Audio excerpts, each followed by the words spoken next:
Hoy el mensaje tiene que ver, ¿se acuerdan que hace como 3 o 4 predicaciones anteriores les prediqué de la guerra espiritual? Hagan de cuenta que esta es la segunda parte.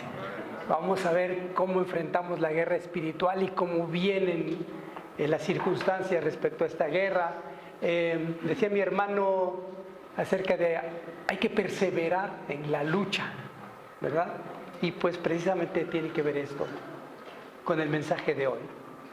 Quiero llevarlos a el capítulo 6 de la epístola del apóstol Pablo a los Efesios. Versículo 10. Vamos a hablar de un tema que parece ser ya muy repasado, pero pues ojalá y Dios nos dé la gracia para poder entender la perspectiva en la cual me dio este mensaje.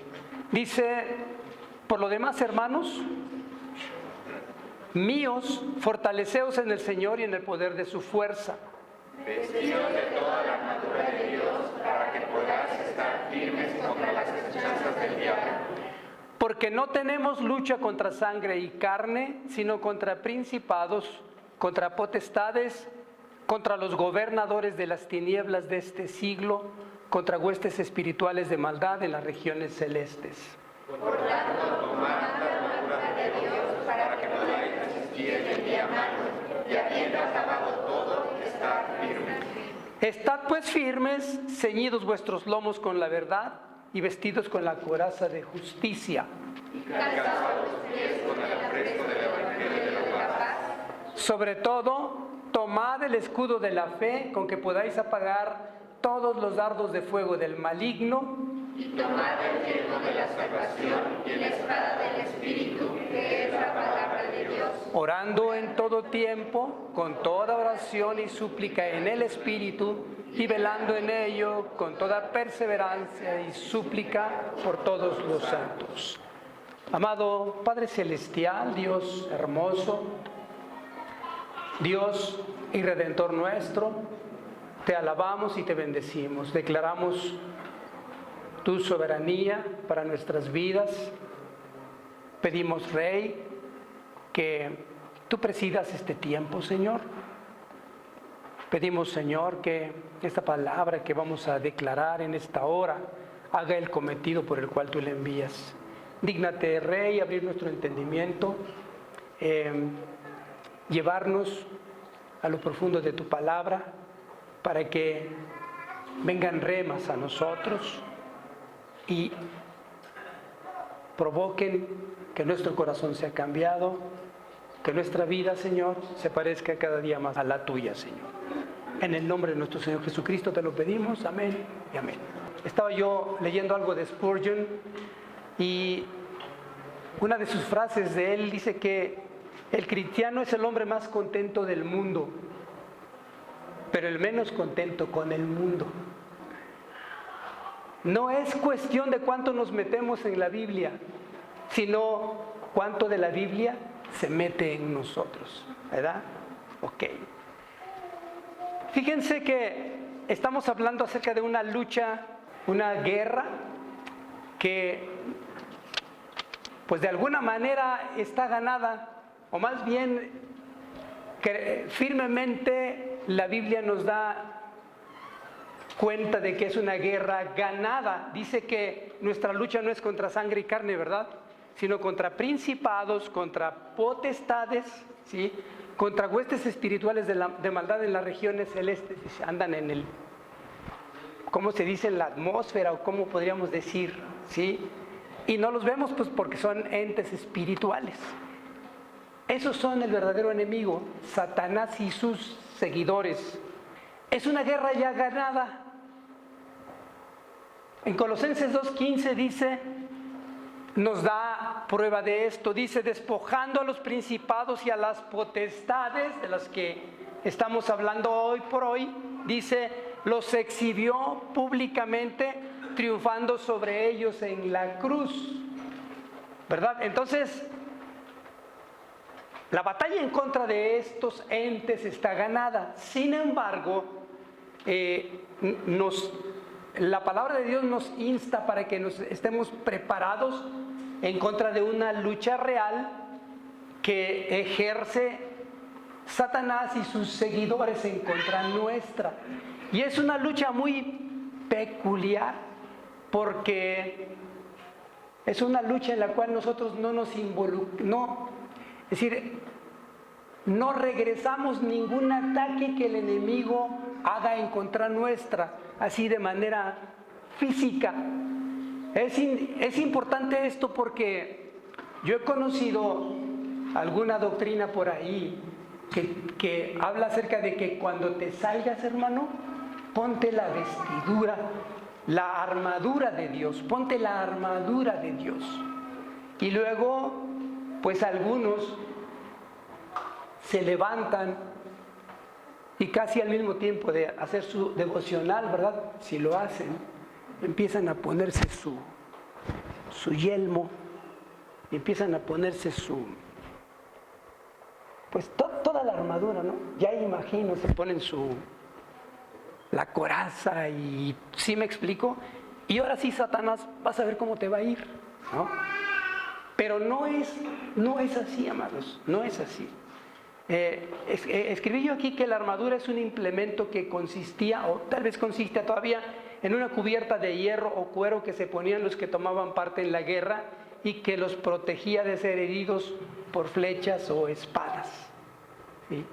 Entonces, vamos a ver, nosotros tenemos que ponernos una armadura, pero vamos a ver en qué consiste esa armadura. Vamos a ver de qué se trata esa armadura. Entonces, decíamos entonces, amados, que precisamente en la creación existen solo dos reinos.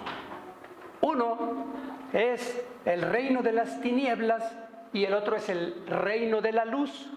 Y estos reinos están en conflicto todo el tiempo, ¿sí? Están confrontándose todo el tiempo. No tienen nada que ver el uno con el otro. Están en los dos extremos. Y Gálatas 5:17 nos puede ilustrar al respecto. Dice, porque el deseo de la carne es contra el espíritu y el del espíritu es contra la carne. Y estos se oponen entre sí para que no hagáis lo que quisiereis. Sí nos ilustra un poco acerca de esta enemistad que hay entre ambos reinos. Dice también en 2 de Corintios 6, 14 al 15, no os unáis en yugo desigual con los incrédulos, porque ¿qué compañerismo tiene la justicia con la injusticia? ¿Y qué comunión la luz con las tinieblas? ¿Y qué concordia Cristo con Belial? ¿O qué parte el creyente con el incrédulo? ¿Sí? Esto nos ilustra precisamente este antagonismo que hay entre esos dos reinos. Y pues finalmente, amados, esta es una batalla peculiar porque quien la hace es Satanás, quien dirige su ataque, quien provoca el ataque, quien ofrece el ataque es Satanás a todo lo que tenga que ver con el reino de Dios. Y esto nos incluye a nosotros, ¿estamos de acuerdo? Nos dirige su ataque a nosotros. ¿Por qué? Bueno, pues porque hablábamos que porque no nos podemos ver esos dos reinos. Y nosotros pertenecemos al reino de la luz. Y entonces, como hemos sido hechos conforme a la imagen y semejanza de Dios, pues es obvio que Satanás nos odia, si no nos quiere. Y, amados, es un ataque obviamente que lanza a un área específica del creyente, que es al área de la naturaleza caída, es decir, al área de la carne. Ahí lanza su ataque. ¿Y con qué objeto? Pues claro, puede ser con el ánimo, más bien lo hace con el ánimo de hacer caer al creyente. Lo hace con el ánimo de torcer el camino del creyente. ¿Sí? Lo hace con el ánimo de hacerlo pecar. ¿Sí o no? Lo hace, es decir, lanza su ataque con el ánimo de destruirlo. Lanza su ataque con el ánimo de hacer que rechace a Dios. ¿Sí? Y para eso él tiene Pablo les llama maquinaciones, sus maquinaciones. Entonces, amados, pues dice, 2 de Timoteo 2, 3 y 4, dice, tú pues sufre penalidades como un buen soldado de Jesucristo. Entonces, si es real esa lucha, ¿verdad? Si es real. Dice, ninguno que milita se enreda en los negocios de la vida a fin de agradar a aquel que lo tomó por soldado, a fin de agradar a Jesucristo quien nos tomó por soldados. Entonces, les digo, esta lucha es peculiar porque no la contestamos nosotros. No nos agarramos a las luchas con Satanás, ni siquiera con el ánimo de reprenderlo, hermanos. ¿Me explico?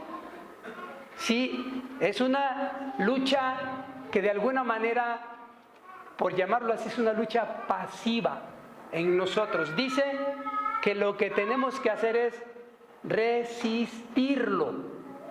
Hay que resistir a Satanás. Eso es lo que tenemos que hacer. No tenemos que ganar ninguna lucha con él. Entonces, amados, y casi siempre Satanás utiliza artilugios, estrategias para lograr su cometido. Y una de las estrategias, les hablaba yo acerca de el mundo, ¿verdad? El mundo y Dios están enemistados. ¿Por qué? Por la forma en cómo se conduce el mundo. Porque el mundo es conducido, fíjense por quién. En 1 de Juan 5:19 dice, sabemos que somos de Dios. Sabemos que somos de Dios. Dice, y el mundo entero está bajo el maligno. El mundo entero está bajo el maligno. Y entonces si vemos que hay esta confrontación entre ambos reinos, pues entonces el mundo entero está en oposición a lo que es el Señor. ¿Sí entendemos? Así como esta lucha es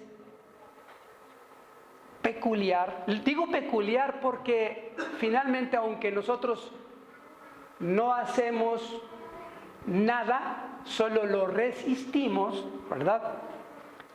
Pareciera ser una lucha desigual, ¿no? Pero para nada es desigual, para nada es desigual. Vamos a ir viendo ahorita, ¿sí? Fíjense, también nos insta el Señor a resistir a Satanás y para ello nos insta a usar la armadura de Dios. Y esta armadura también es muy peculiar porque no pierdan Efesios 6, por favor, 10 al 18, ¿sí? Vamos a ir tocando los puntos.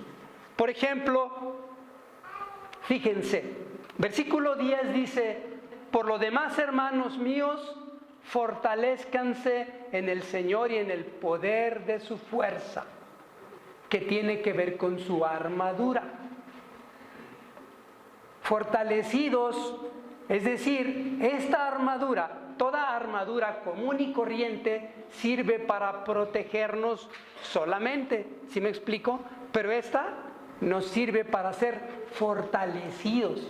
Por eso decíamos que no es una lucha desigual, porque ni más ni menos el poder de Dios es el que debe protegernos, debe sostenernos. Él es el que, en todo caso, toma la batuta de toda lucha que se lance en contra nuestra. ¿Estamos de acuerdo?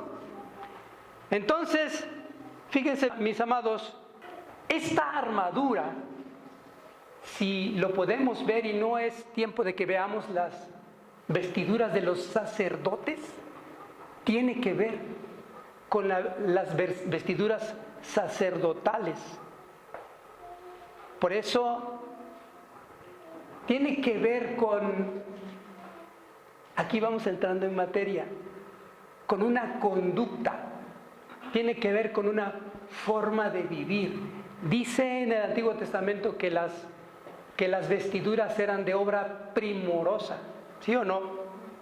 Había incluso por ahí una diadema de oro, ¿no? Y los pectorales de lino muy fino. Ya imagino cómo se veían esos sacerdotes, ¿verdad? Pero tiene que ver hoy por hoy con nosotros en algo fino, en algo hermoso que nos cubre. ¿Sí? Fíjense. A ver si nos da, bueno, más bien nos tiene que dar luz, ¿verdad? Estas citas. Fíjense cómo dice. Porque es Gálatas 3:27, por favor. Porque todos los que habéis sido bautizados en Cristo, de Cristo estáis revestidos. Esa es la vestidura sacerdotal. Esa es la armadura de Dios. Eso tiene que ver con la armadura de Dios. ¿Sí? Entonces, el versículo 11 dice, por eso dice, vístanse de toda la armadura de Dios para que puedan estar firmes contra las acechanzas del diablo. Pues ni más ni menos, si estás revestido de Jesucristo, ¿qué crees que te puede hacer? Si estamos cubiertos con las vestiduras sacerdotales, si estamos revestidos de Cristo.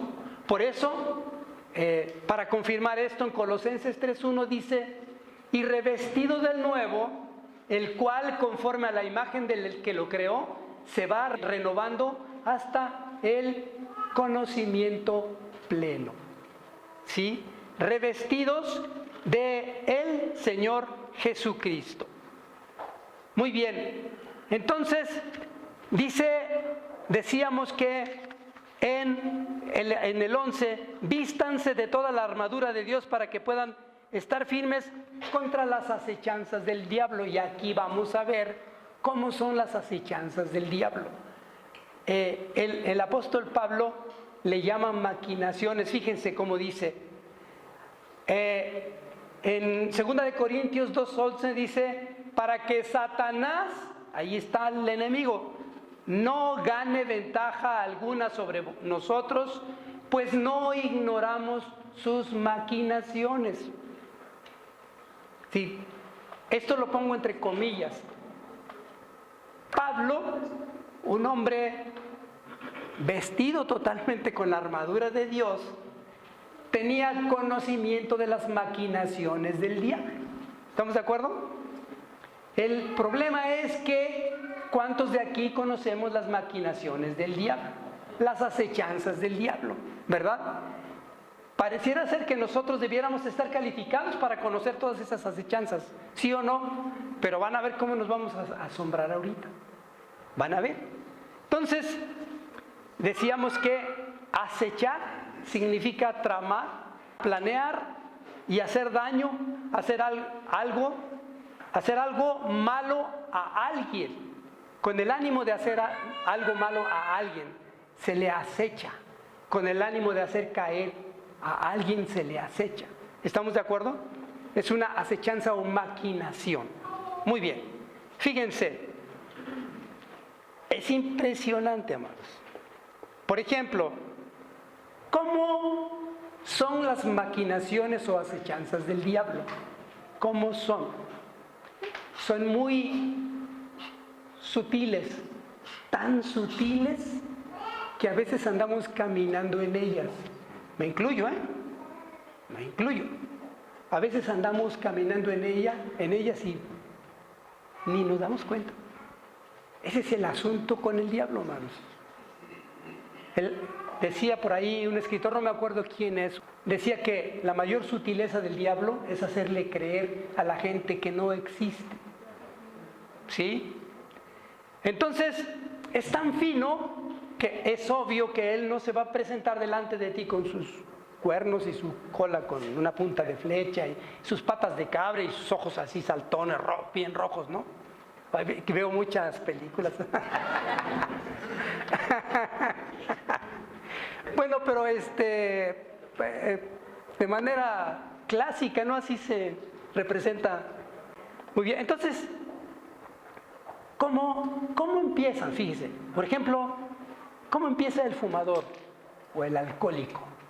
¿Cómo empieza?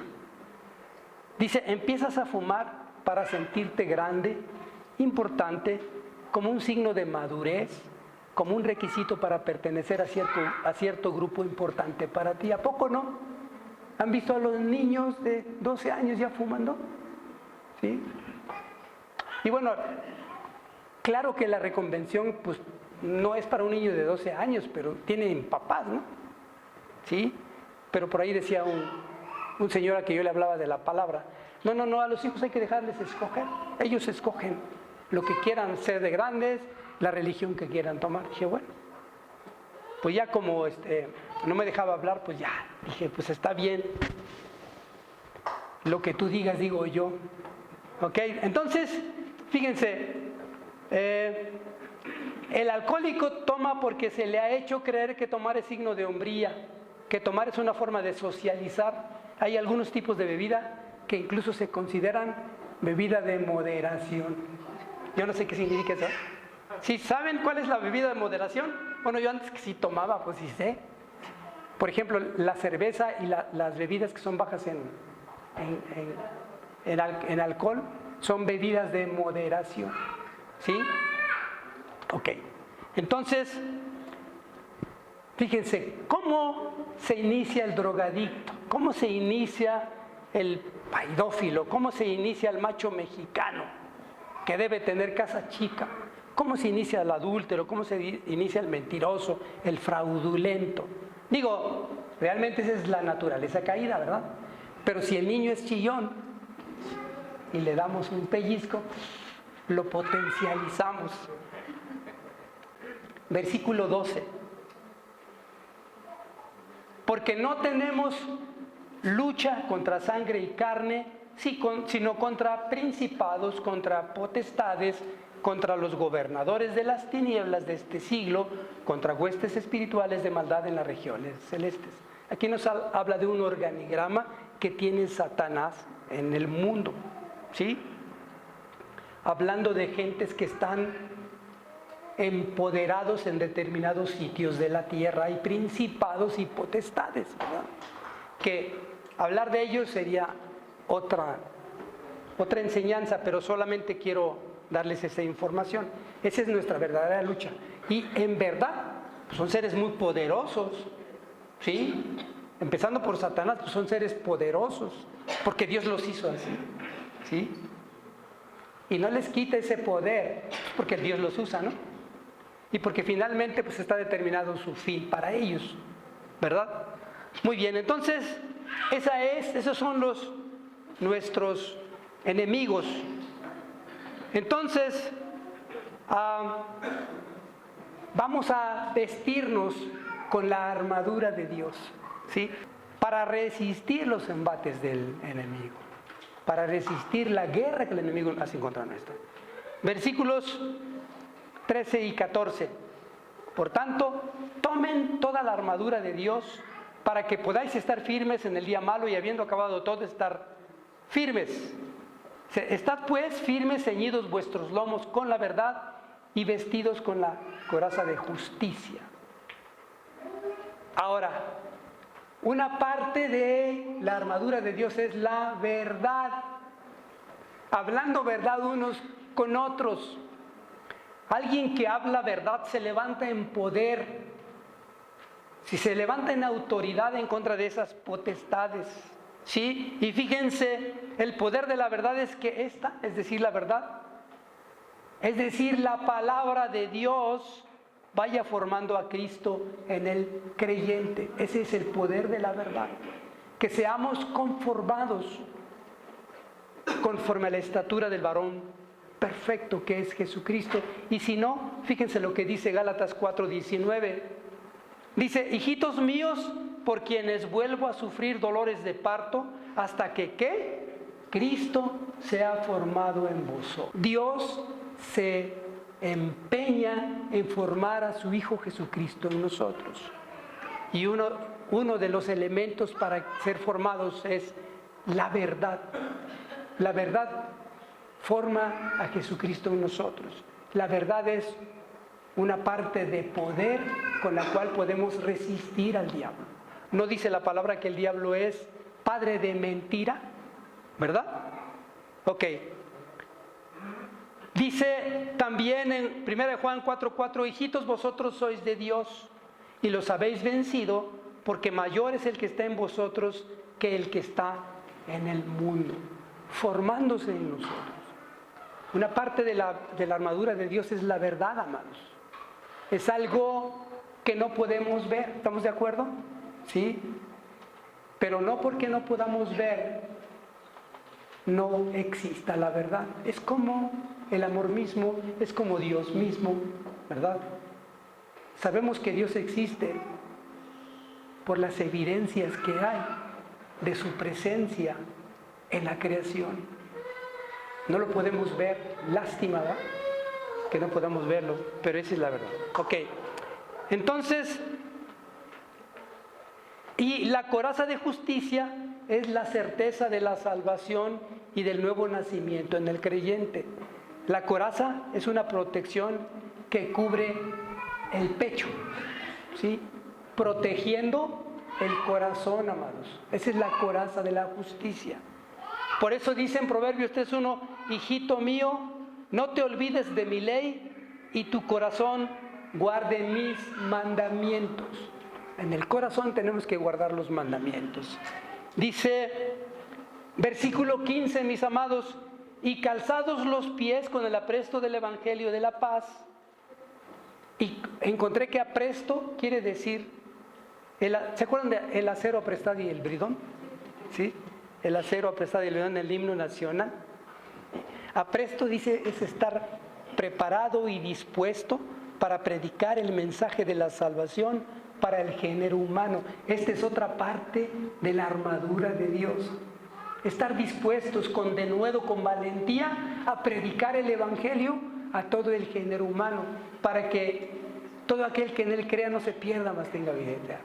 Esta es otra parte de la armadura de Dios. En estos dos versículos que les voy a dar, nos ilustra esto del apresto del Evangelio de la paz.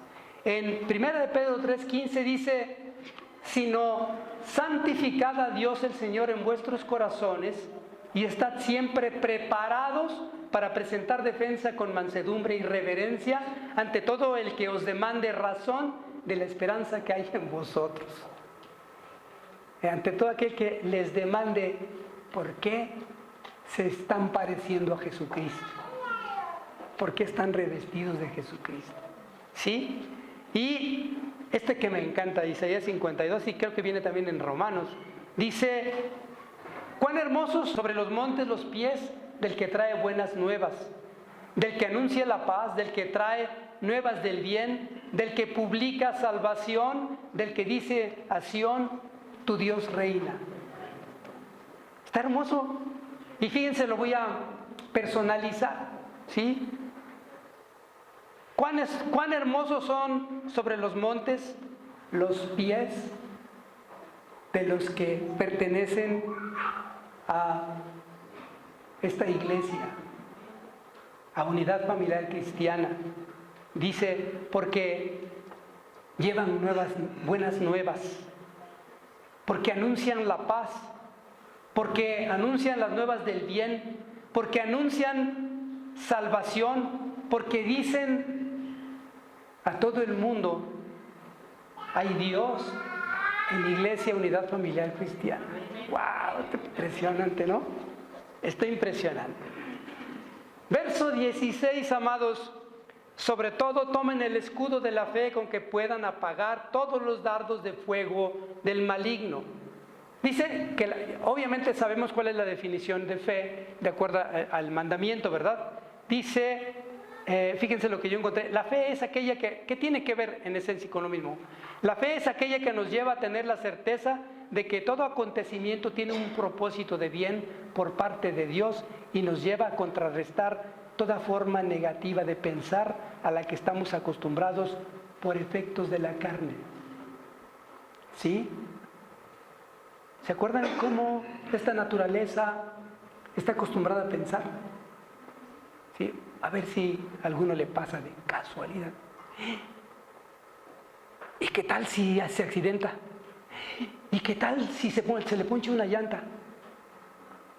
¿Y qué tal si se cae el puente cuando vaya pasando? Entonces, de manera práctica esa es la fe y es una parte de la armadura de Dios. ¿Sí? Por eso en 2 Corintios 10:4 dice, porque las armas de nuestra milicia no son carnales, sino poderosas en Dios para la destrucción de fortalezas, derribando argumentos y toda altivez que se levanta en contra del conocimiento de Dios, llevando cautivo todo pensamiento a la obediencia a Cristo. Necesitamos echar mano de esto que viene, amados. Dice, el verso 17 dice, y tomen el yelmo de la salvación y la espada del Espíritu, que es la palabra de Dios. Otras partes de la armadura. ¿Sí? El yelmo es una parte de la armadura que se pone en la cabeza para protegerla de golpes mortales. Hablábamos acerca de la forma tan negativa de pensar de la parte caída nuestra, de la carne. ¿Sí? Fíjense lo que escribí. La mente es un área contra la que especialmente Satanás envía fuertes ataques. Es un área muy peleada por él. Entonces se entiende que el yelmo debe ser una protección contra los dardos de fuego del maligno en la mente, precisamente, porque en ella puede provocar dudas al creyente acerca de su salvación, entre otras cosas. Si eres hijo de Dios, a ver, ¿se acuerdan? ¿Sí?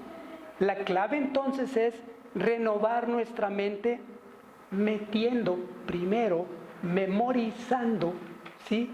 Y luego de ahí es más fácil bajarla unos 40 centímetros, ¿sí? Por eso necesitamos, por eso les pedimos, por eso les enseñamos que memoricen palabra. Amados, hay tiempos tan difíciles, tan complicados, hay eventos que ocurren así que no te dan chance ni siquiera de ir a tu casa para que abras la Biblia y declares una palabra. Y si acaso la llevaras, que no lo creo, ¿verdad?, en el camino, ahí, ¿sí?, como algo ya inherente a tu vida, ¿sí?, no te daría ni siquiera tiempo de abrirla y buscar una porción de la Escritura. Digo, evidentemente lo más importante es tenerla en el corazón, pero el preámbulo es tenerla en la mente primero. ¿Me explico? Memorizar palabras, porque es una parte muy vulnerable, una parte donde Satanás hace mucho daño al creyente. Por eso hay que renovarla, dice la palabra de Dios. Dice, por eso dice, renovaos en el espíritu de vuestra mente y vestíos del nuevo hombre, creado según Dios en la justicia y santidad de la verdad. ¿Sí? No hay otra manera, amados, de renovar nuestra mente. No hay otra manera de hacerlo, mis amados, más que injertando, memorizando la palabra. Y cuando la bajas al corazón, entonces eso te empodera en contra de cualquier ataque del enemigo. Son ataques tan sutiles que ni siquiera te das cuenta. A veces hasta te haces bolas, o te vas a los extremos, ¿verdad? Todo el tiempo le echas la culpa a Satanás, o todo el tiempo le estás echando la culpa a la carne. Entonces necesitas tener discernimiento. Fíjense, finalmente la armadura tiene que ver con algo que hemos estudiado, creo que desde que se inició la iglesia, ¿sí? Pero antes de decírselos, les voy a decir acerca de la espada del Espíritu. Dice, es la palabra de Dios como el mejor recurso con el cual podemos resistir al diablo. ¿Cómo lo resistes? Si no tienes palabra primero aquí. ¿Sí? Finalmente, cuando la tienes acá, creo que aquí ya no se te borró. ¿Me explico? La palabra que injertas en el corazón es una palabra injertada para siempre, amados. Y si no, fíjense, injertar la palabra de Dios nos hace desarrollar cualidades de carácter, ¿no? Las cualidades de carácter son aquellas cosas que no se ven, a las cuales tenemos que aferrarnos. Son eternas, son cualidades que se vieron en el Señor Jesucristo. ¿Se acuerdan cómo resistió el Señor Jesucristo a Satanás? Con la palabra, asistido por el Espíritu Santo. La palabra de Dios estaba integrada de manera absoluta en el corazón del Señor Jesucristo, creo, ¿no? ¿Sí? De tal manera que, pues este cuate, iba yo a decir, no sé cómo decirle, a Satanás, ¿verdad? Pues le hizo la lucha. De tal manera que, yo siempre les he dicho, por ejemplo, no es que la declares, es como la oración de fe del cristiano, ¿verdad? Alguien que hace una oración de fe no es evidencia de que es un nacido de nuevo. Tenemos que ver fruto, ¿verdad? Alguien que declara la palabra de Dios para hacer resistir a Satanás necesita tener el sustento, el apoyo de haberle injertado en el corazón. De otra manera no va a pasar nada. ¿Se acuerdan el caso del tal Seba y sus hijos? 7 hijos de Seba, ¿no se acuerdan el libro de los Hechos? Llegaron queriéndole declarar la palabra a un demonio. En la palabra que predica Pablo, le dice, yo conozco a Pablo y sé quién es Jesucristo, pero ¿ustedes quiénes son? Y les dio una corretiza, es que los dejó sin ropa. No te vayas a quedar sin ropa, hermano. ¿Qué? ¿Sí, amados? No solo porque se la declares o porque declares ayuda en un tiempo de angustia, ¿sí? Dios va a inclinar su oído. Lo dice la palabra de Dios. Dice que Él inclina su oído a los justos. ¿Sí? Y alguien es justo porque tiene a Jesucristo en su corazón, porque es asistido por el Espíritu Santo, hermanos. ¿Me explico? De otra manera, no pasa nada. No sé que nos vaya a dar una revolcada un día. No, ni Dios lo quiera. ¿Ok? Muy bien. Dice que el Señor Jesucristo lo resistió con la palabra. Y en el 18, mis amados, dice, orando en todo tiempo, con toda oración y súplica en el Espíritu, y velando en ello con toda perseverancia y súplica por todos los santos. La oración es otra parte de la armadura de Dios. No es una oración común y corriente. Dice en Mateo 6, dice, y cuando ores, dice, y orando no uséis vanas repeticiones como los gentiles que piensan que por su palabrería serán oídos. No hagas como ellos, porque Dios conoce lo que vas a pedir. Me veía yo como uno de esos gentiles, amados. Es decir, yo me metía a la oración y me sentía como caminando y hablando solo.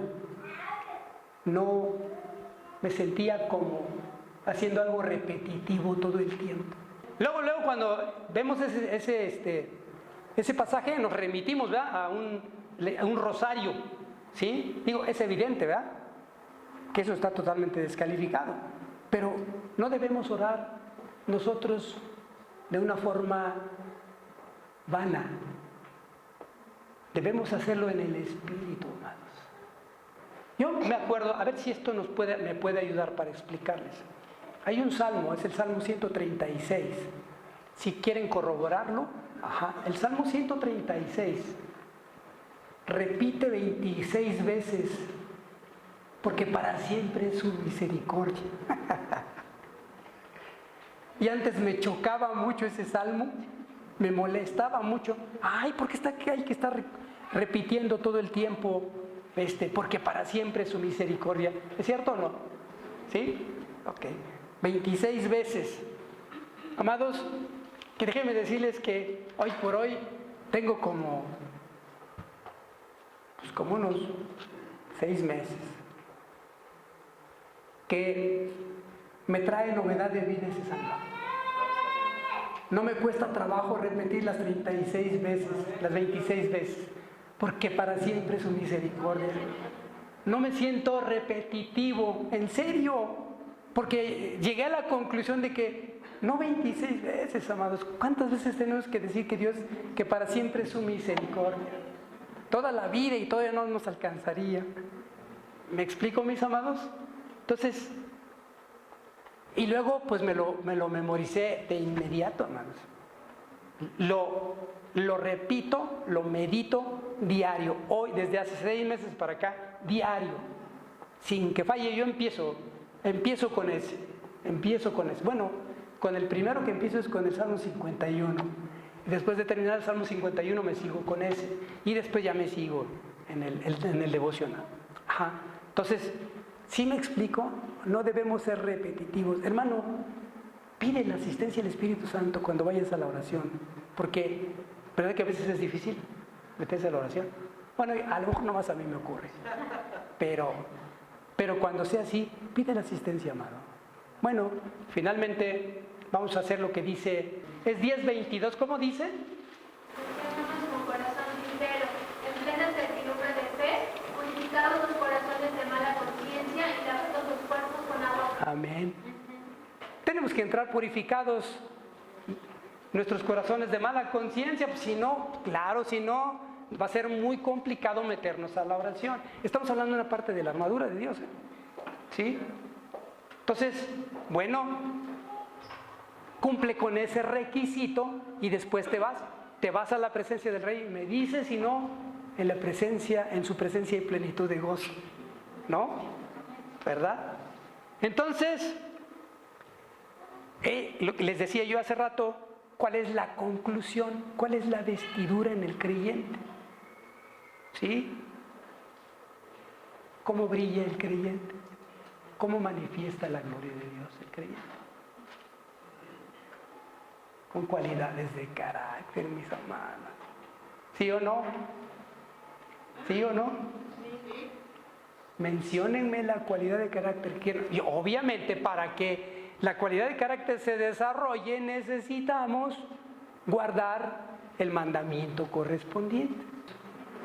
Vas a aprender a gozarte. ¿Cómo viene el gozo? No lo sé. Pero físicamente se puede comprobar. ¿Se acuerdan de los telómeros y todas las cosas? ¿Sí? Hay partes del cuerpo que registran, ¿sí?, que esto es verdad. ¿Ok? Muy bien. Y terminamos con esto. Por ejemplo, amados, me remito al caso del rey David. ¿Cuántos años tendría cuando se enfrentó a Goliat, mis amados? Como 16, 17 años, quizá, ¿no? Era un muchachito, pues, era un niño, ¿no? Era un niño. Y él, ojalá y vayan se los voy a dejar de tarea, 1 Samuel del 17 al 38 y 30, todo el 17, ¿sí? Para que vean cómo el rey David tuvo que utilizar esa armadura especial.